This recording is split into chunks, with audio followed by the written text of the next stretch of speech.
Good morning, and welcome back to the vlog. I don't even know what day it is. Vlogmas day 17, is that right?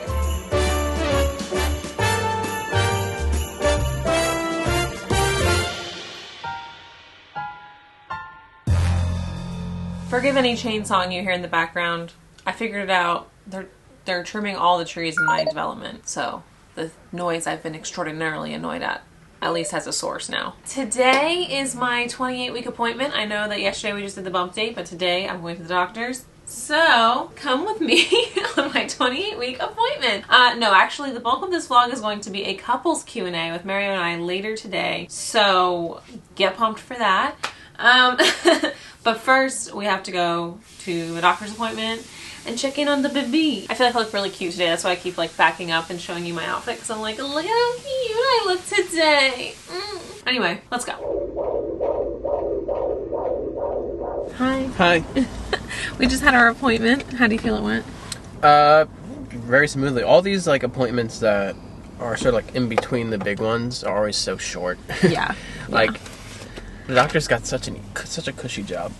She comes in well, for she like, delivers babies most of the time. Yeah, I know. She comes in for like maybe 10 minutes, answers questions. She's like, all right, see you in 4 weeks. She looks at the baby's heart. Yeah. And yeah. Yeah, baby's heart sounded good. I think that's mostly what we're there for, is just to like check in, measure baby's heart. Yeah. See you next time. That's why we're going every 2 weeks now. Okay. The reason that we're here and Mario's here and he's doing this with us, on his own time. So everyone say thank you to Mario. I'm not being paid for this. He's not being paid for this. We got a ton of questions. Okay. The first couple are about us and our relationship, and the last handful are about parenting and that stuff. So that's how I kind of organized this. Okay. So our very first question is, how did we meet? Let me take this one, babe. We have two different answers. We met on this. Tinder. That's not true. It's just not true. We did not meet on Tinder, but we met at work. We were both working on the set of a TV show called NCIS New Orleans in New Orleans. We worked in different departments and we did not communicate that frequently before we started dating. In the meantime, we had technically known each other because we did work together. We did match on Tinder, and that's how we started texting and talking.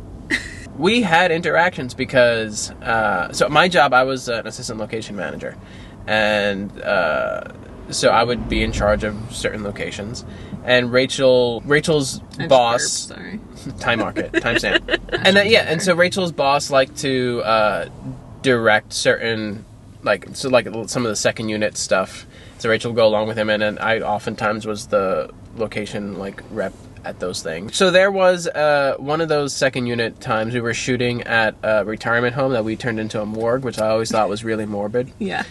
But so it was just an establishing shot on the outside, and so he just wanted to have some background walk through it, and he had Rachel go over there and just like have me and Rachel walk through the shot like a couple holding hands. I was told later on that Rachel at that time was like, oh, this locations guy is pretty cute.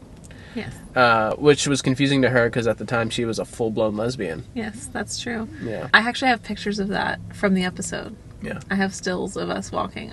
They're somewhere on my computer. I can put them here. But that was, I think, like the first, and this was before we matched on Tinder. That was like the first moment of like, because we were also chatting while we were in the walking, and so I think we were getting along. And yes, but I was dating someone else at that time. I don't care. I wasn't. Just saying. That's why for me that doesn't register as like our first interaction. You still thought about it. Well, yeah, I thought you were cute. Yeah. Well, it didn't work out with the other person, and it worked out with you. Yeah. So I'm saying, like, the Tinder of it all was part of it, but it instigated further communication. Yeah. Where was your first date? This person is from New Orleans, and so they specifically just want to know where. Yeah, Avenue Pub on St. Charles. Avenue Pub on St. Charles, and usually when we go back to New Orleans, we try and visit it. Yeah. It's changed a bit since. Yeah, it really has. But when we went on our first date, which would have been in 2015, it was a real like kind of divey industry bar. Yeah. I don't know if now that it's changed, if it still is, but the clientele was very like film crew heavy, and we happened to be filming that day in the CBD, which isn't that far from St. Charles. So it was an easy place to go to after work. Mm-hmm. We were both nursing hangovers from Columbus Day weekend. Yeah. And thought a little hair of the dog would be good. I have the text for when you asked. I want to put them on here. And then that turned into like a 3+ hour conversation. Yeah, so that was where our first date was. Fond memory. Because we were talking for like, at least 3.5, 4 hours. And I was just like, holy shit, this guy is so funny and cute and smart. I'm going to marry him one day. I don't know if I thought that on the first date. Oh, fuck. I meant to think about this in advance and I forgot. Favorite memory from when you first started dating? You're like smiling like you want to tell an embarrassing story. I have one embarrassing story, one like more romantic story. Well, actually, no, they're both embarrassing for different people. Wait, what are they? One of them is the fart story. I knew you were going to tell the fart story. The other one was the first time I played the guitar for you. Oh, yeah. Which that's is cuter. That's embarrassing in a post-Barbie world. The Barbie movie really humbled Mario. You could tell the fart story. I don't care. That's a good one. That's what I thought you were going to tell. The fart story? Yeah. Well, I think it's an age-old question of like when you're dating someone, when's the first time you start like being comfortable enough around them to fart and do normal bodily things that people do, but you try to hide from the partner early on. Mm-hmm. And you would think normally it would be the guy who probably breaks that barrier first. Not in this relationship. We were thankfully outside. We were walking down the street, walking on the sidewalk in the French Quarter, and having just a conversation. And like in the middle of a sentence that Rachel was, no idea what you were talking about, but in the middle of her speaking, she just went. No. It was a little girly fart. It was so cute. I remember, I know exactly where we were, and I know exactly what I was wearing, and it was a little girly fart.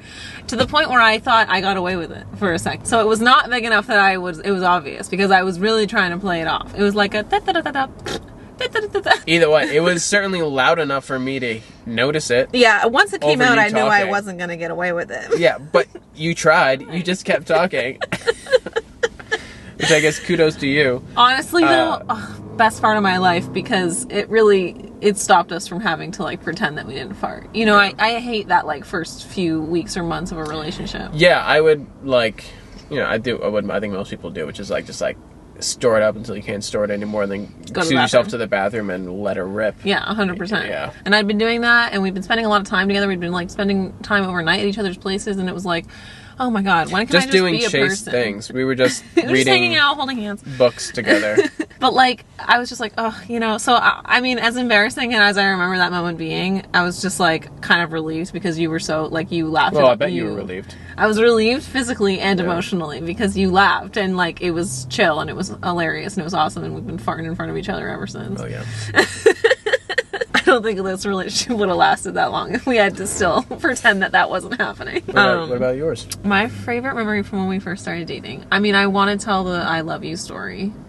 I think that's a really good one. So we said I love you to each other in February, so we've been dating what? Valentine's Day. Yeah, Valentine's Day. So we've been dating for 4 months when we said I love you. And I said it first. Mario said it first.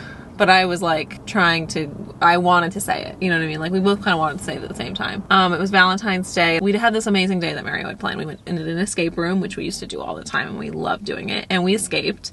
I think that was one of our first ones. That was a vampire one, I think, wasn't it? Yeah. It was the vampire one. And we did it with like 5 seconds left. Oh, it was so epic and so amazing. And we escaped, and then we went to a wine bar that I really liked, and then we went home, and Mario was going to make me a mushroom eggplant parmesan. Yeah. Because that was when I was still not eating meat, but I was eating gluten. So he was making me an eggplant parm, and I was, it was just like the most romantic day. It was a lovely it was Valentine's Day. It was our first Valentine's Day, and after dinner, like we were canoodling and reading books, whatever. He has this chain that he wears all the time, and on his chain was a half of a heart.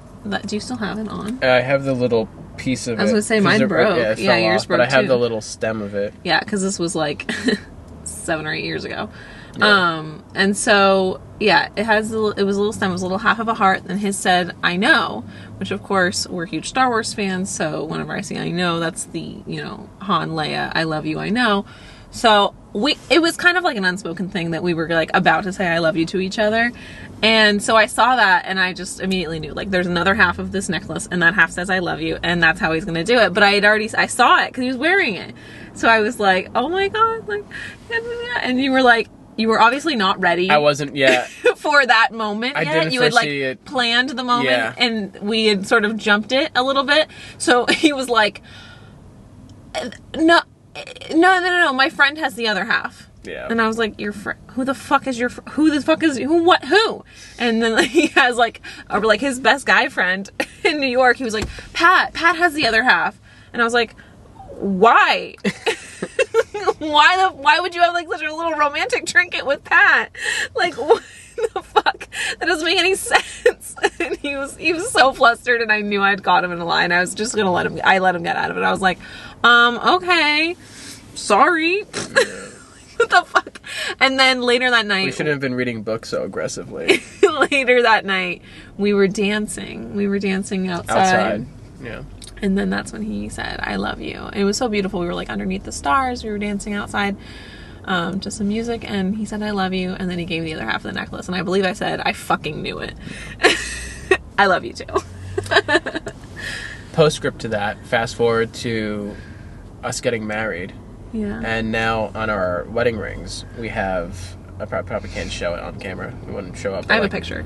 My ring says I know in here. And mine says I love you. And on where I got my suit, it wasn't a tux, but the suit that I got married in, under the collar, it said I know as well. Yeah. So it sort of became like our thing. Yeah. Yeah. Oh, whoops. We just answered this question. Who said I love you first? Well, you can actually tell them the New Year's Eve story. Yeah. I told him that I loved him at New Year's Eve, which would have been 2 months earlier, or a month and a half earlier, but he was asleep. I just wanted to say it because I felt it, and I like was so obsessed with him, and I knew like right away. So we started dating in mid-October, and yeah, we spent New Year's Eve together. We were in New York City, in Pat's apartment actually, yeah. And he was asleep, but I just like loved him so much already. I knew it was probably too early to say it like in the relationship. I don't know, but I just said it, but he was dead asleep. So technically I said it first, but in terms of both of us being conscious, Mario said it first. You can answer this one. How did he propose? There's a video. You can go watch it. Yeah. I'll link it. Well, you talked a little bit about it in a vlog just a couple days ago. Yeah, that's true. So my original intention was to propose on our 5-year anniversary, which would have been in October of 2020. Just so happened that 2020, there was a little disease going around that shut the whole world down. And I had, by that point, I knew... When did I realize how I wanted to propose? It must have been... I think it was like in the first half of 2020. And the way I wanted to propose, which is how I ended up proposing, so this kind of answers both things, was a riff on a proposal from The Office, which is Rachel's favorite TV show. It's up there. Yeah. Also was the reason that this is a large reason why she got into television in the first place, and therefore is also a large reason of why we met, because we met on a television show. So I wanted to pay homage to that, and I was riffing off of Michael Scott's proposal to his girlfriend, Holly. Where Michael walked her through their office, reminisce about certain things, and along the way, other people from the office would propose to her, and she would say no. Until they got to the end in the annex where there was a bunch of candles, and then he proposed and she said yes. Originally, I had thought of, because we live in LA, I thought I could get into the office building and do it there and reenact it really literally. But then when I went to look at the office building, they had completely renovated it. It doesn't look like it looks on the show anymore. So I was like, eh. But that ended up being, I think, a blessing in disguise, because I ended up, I think, choosing a nicer thing, which was, there's a park that we like in LA called Deb's Park. It has a bit of a steep climb, but at the top of the steep climb is this turtle pond, and Rachel loves turtles. And we had gone there a couple times. I actually shot a short movie there like many years ago, which is how we found it in the first place. But we would go, especially during COVID, we would go on walks around there. So that's where I ended up doing it. And what I did was I had friends come and be like those people in the office, propose to Rachel along the way. A couple of our best friends here, and then we had some of our best friends from New Orleans flew out. And then we were going to have Rachel's maid of who ended up being Rachel's maid of honor, and her like one of her oldest friends come out, but she was unfortunately in a wedding that same weekend, so she couldn't make it. But I had them rehearse it without Rachel's knowledge, like where they would stand, what they would say, and then eventually it would take us around that turtle pond. And then at the end, there was a bit of like an open area that had a really beautiful view of the city and some hills and everything. And that's where I had like a blanket and candles all laid out. So that's how it happened. That's like the details of it. How I got Rachel involved in it and kept it a surprise was we were really into Bridgerton at the time. Still are. On Bridgerton, they go on these promenades, which are these like fancy walks around just because they have nothing else to do. And so I kind of inceptioned Rachel into herself suggesting we go on a promenade to Deb's Park. I don't know how he did it. I swear to God it was my idea. And basically we would go on these walks where we would dress really fancy and walk around. I don't know. It was just a thing we thought was funny and cute, and we would do it a lot. And I swear to God, the night before we got engaged, I knew we were going to get engaged eventually, like sometime in the next couple of months, but I had no idea it was the next day. And I was just like, hey, do you want to go on a promenade tomorrow? And you were like, yeah. And I was like, great. I have a little cute outfit I'm going to wear. Should we go to Deb's? Like, it was all my idea. And he was like, yeah, sounds good. So, like, that's how when we got to Deb's, I was like, it's my idea to be here. It's my idea that we're, like, all dressed up. It kind of just felt really meant to be. Yeah. I mean, honestly. And so, yeah, I mean, like, our friends from New Orleans had arrived the day before. I had given that guy the ring, so I didn't have the ring on me, so even less suspicion. So everyone was going to be in Deb's Park already that day. And then Rachel just happened to be the one because he seating, incepted me.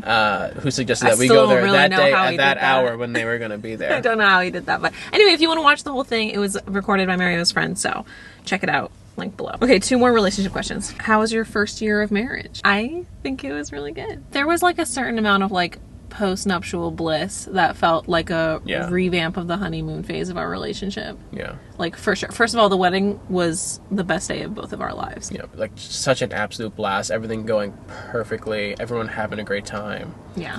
Like, if I could go back and relive a moment in my life over and over again, it would be that. Yeah. Well, so then after the wedding, we didn't go on our we got married in September of 2022, and we didn't go on our honeymoon until this past spring, April, May of 2023. But like, I would say like those first couple months, even after we just came back and we're in LA, it was a little bit like we had just started dating again in terms of like, just like that, like love bubble, passion, like, you know, I mean, our relationship is great, but, you know, we've been together for a long time, so it's a little bit more stable, everyday, monotonous, but we had like a little bit of a bonus honeymoon period before we even went on our honeymoon, where it happened again. So I would say, like, all in all, within the first year, and then within the year of us getting married, we got pregnant, which is what we had wanted. We kind of got pregnant exactly when we wanted to. Like, well, we got pregnant when we started trying. Yeah. I think we anticipated having a little more time. We did. And then but we did start trying. We had started trying. This was asked a lot. Like, I think like 6 or 7 times. Okay. What's our favorite thing about each other? I have so many things that are my favorite thing about Mario. Obviously, he's the love of my life. He's very cute. That doesn't hurt. But no, my actual favorite thing about Mario is, and I don't even know how to put this into words, but he is the most passionate person I think I've ever met. Like, he has things that he enjoys in a way that is like so much more deep than I think anybody else on the planet enjoys things, but like in a way that is like so inspiring and like so I don't even know, like there's a million things, it's not just one, but like just for as an example, like he loves cameras.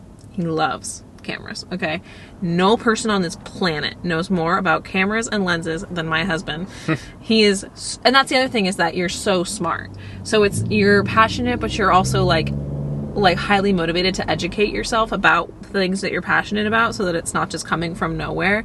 So whether that's Game of Thrones, cameras, cats, Disney, me, like, you get fully invested and you learn everything you can, and you're super smart, so you retain information really well, and then you're able to like speak eloquently and with like so much interest in your voice. Like, you know, it's one of those things. I think why you think you're bad at small talk is because when you want to talk about something that you're interested in, you can't just talk about it in like a very surface level light way. You need to be like, as in-depth about something as possible, and that's something that I just love about you, because I don't think a lot of people are like that. It's often something I'm very envious of, because I have a lot of things that I like and I'm interested in, but I feel like I never get as in-depth about things as you do, and that's amazing, because for the most part, like, when we have long talks, I mean, we're talking about like the meaning of life and consciousness and existentialism, or you're giving me like a 45-minute lecture on the newest camera lens, or you're like doing some deep dive about some like podcast that you listen to that was about like page 36 of the 7th Game of Thrones book. Like, yeah. But like, I love that about you. I think it makes you a more interesting person, and I think that like it makes you a more authentic person. That's my favorite thing about you. My favorite thing about Rachel is her butt. Oh my god, I knew you were going to say that. No. The thing I like the most, and I certainly find the most admirable, is your determination. I think in the entire time that I've been with you, I don't think there's a single thing you decided that you wanted, that you put your mind to, that you haven't accomplished. So I think just like the inability to like let anything get in her way of something that she wants, and to be flexible and find ways to do it when obstacles occur, and also being like very open about what she wants, which I think is part of it, right? I think a lot of us, certainly myself, sometimes like if we want something, especially if we want something badly enough, you don't talk about it, because what if you don't get it? But no. That's certainly not Rachel. Yeah, she's open about what she wants, and she fucking gets it. And I think it's really strong, and something that I hope our kid takes from her too. Yeah. Okay, those were all the relationship questions that we had. So these are all about like parenting in some way, right? Mm-hmm. Did you always know you wanted children? Yes. You always knew you wanted children. I always wanted children. I did not know. No, I always wanted children. But I think after dating you for a little while, it wasn't like I was like adamantly child free. It was just that before we were together, first of all, I was really young when we got together. So I was definitely... She was of age. Well, I was 20. She was 22. I was 22. I was 25. He was 25. It was fine. We're in the same age bracket. I'm just saying, like, as a 22-year-old, I definitely wasn't thinking about having kids. Sure. But it wasn't like I was like, oh my god, I never want kids. It was more just like I don't want kids right now, for sure. Like, yeah. And kids are not in my immediate future at all. Well, I mean, at 25, I wasn't looking to have a kid right away either. I just knew that I wanted. Yeah, but you wanted it in a way that I didn't necessarily know. But after we'd been together for a couple of years, and it was clear to me that you eventually were going to want children, and if we were going to be together, that would be where it was going. You know, I had to like think about if that's what I wanted or not, because that would have been a deal breaker. And I was just like, well, I definitely want to give you children. And so, like, and since then, that has evolved into I want children. But that's kind of how it started for me. So, yes, no, but like not in a way that was like extreme, you know? Yeah. How did you guys know you were ready for the transition from just the two of you to starting a family? A few people asked that. I think there are two hurdles for that. One is, are you emotionally ready? And two, are you like logistically, financially ready? And I think emotionally, I felt ready for a while, but didn't feel like we were, again, financially or logistically at a place where we could have kids. You know, it all kind of came together around the right time where like my career was starting to do better. Rachel had certain things, I mean, which she can talk about, but Rachel had certain benchmarks that she wanted to hit professionally before we had kids, and part of that was like getting more and more time at home. So that started happening around the same time. We got married around that same time. So it all just like, the number of different factors, got a house, number of different factors within like a span of a year and a half or so all sort of came together to make it feasible. But yeah, I think I felt like ready to be a dad for a while, like in terms of responsibility. Emotionally. Yeah. Yeah. I think, I would agree with that. I think that emotionally I also felt ready probably around the time we got engaged. Like I knew that we were going to kind of be heading in this direction, or like around the time that we were talking about getting engaged even. I know he's my forever person, and we knew we were going to have kids. So I don't think there was like a matter of like knowing when in our relationship. It was more a matter of like when made the most sense. Yeah. And it, honestly, like timing wise, like the last couple of years could not have worked out more perfectly. What part of pregnancy were you both surprised by? I mean, you can take that one first. Yeah. It's so much more physically difficult earlier on than I anticipated. Like, obviously now I'm big and everything's uncomfortable and everything hurts and everything is difficult to do and blah, blah, blah, blah, blah. And I think everybody knows that when you get to be a certain size, like, pregnancy is just uncomfortable. But the first trimester was physically difficult to get through. Like, I've never been more tired, more nauseous, felt more like shit in my entire life. And it went on for 3 straight fucking months. I was bloated. I was exhausted. I mean, thank God I had figured out a way to work less at that point, because if I had to be working as much as I was and be pregnant, I mean, I know women do it all the time, and like, holy shit, my respect for women and my respect for people who have been pregnant, rather, went up times a million, as if it wasn't already high, the second I became pregnant, because this shit is so much tougher than you think. I mean, I'm coming out of the second trimester glow, which has been really easy, and I'm heading straight into like a very uncomfortable third trimester. But I think what surprised me was just how much more difficult it has been on me physically than I anticipated. I guess, like, specifically just from a maternal end of things, I guess I'm a little surprised at like how many things you have to worry about putting in your body. That's a good answer. Yeah. So many things. It's like everything about my body we have to look up. Obviously, like, you hear about, like, can't have sushi or alcohol or booze or smoking or anything like that. But, like, even things that you just wouldn't think would be an issue that, for whatever reason, are.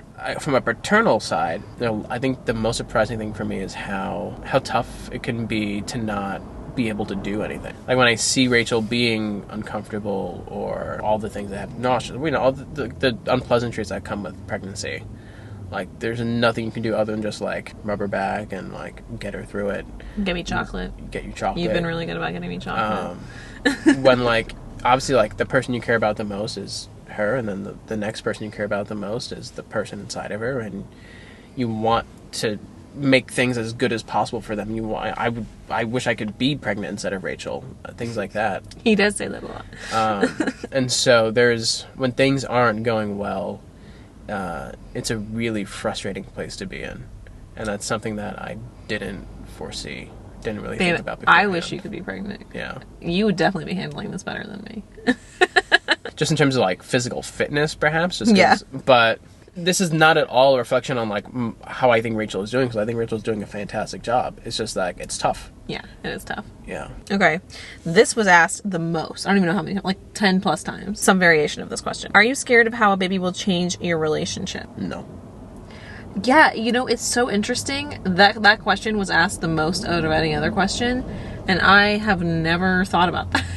Are we being ignorant? I don't think so. I'm excited about the changes. I am too. I think I'm probably going to be more in love with you than ever.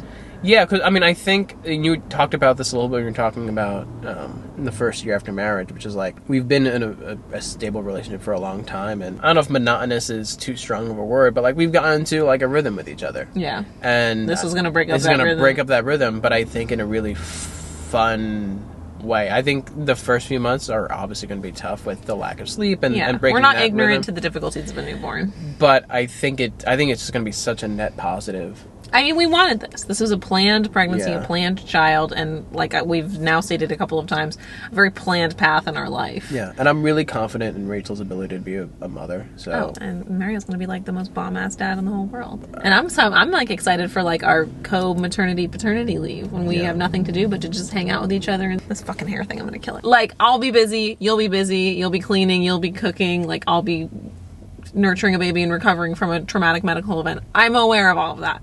But also, we're just gonna fucking hang out with a little person that we made. Yeah. Like, that's insane. I'm so excited. And yeah, I'm not at all worried about us. I think that, like, we have a really good handle on our relationship, and when problems come up, we have ways that we resolve them, and we have systems in place for future conflict that I think are pretty strong.